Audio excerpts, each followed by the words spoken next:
আচ্ছা রিয়াজুল, দেখ তো আমার সাথে একটু রিলেট করতে পারোস কিনা। ধর আমি একটা জ্যাকেট কিনবো, অনেক দিন ধরে চিন্তা করতেছি যে একটা জ্যাকেট কেনা দরকার। অনলাইনে আমার কাছে সেটার বিজ্ঞাপন আসতেছে, তো আমিও দেখতেছি, কিছু কিছু আবার পছন্দ হচ্ছে, কিন্তু কিনতেছি না।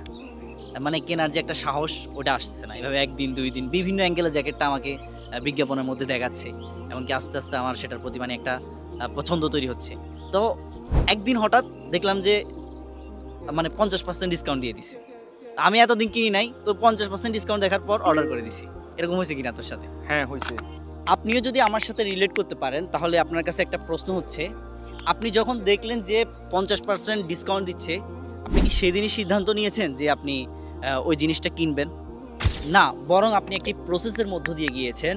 10%, 20%, 30%, 50% এভাবে 100% এ গিয়ে আপনি পণ্যটি ক্রয় করেছেন। এবার আসল কথায় আসি, আপনি যে শুধুমাত্র একটি অ্যাড দিয়েই কাস্টমারকে কিনে ফেলতে বলতেছেন, ভাবেন তো কাস্টমার কি বোকা? না, কাস্টমারও আপনার মতো চালাক। আপনি যদি কাস্টমারকে বিশ্বাস করাতে না পারেন, তাহলে কাস্টমার কিন্তু আপনার কাছ থেকে কিনবে না। আর আপনি এক ভিডিও দিয়ে সব কাস্টমারের বিশ্বাস অর্জন করতেও পারবেন না।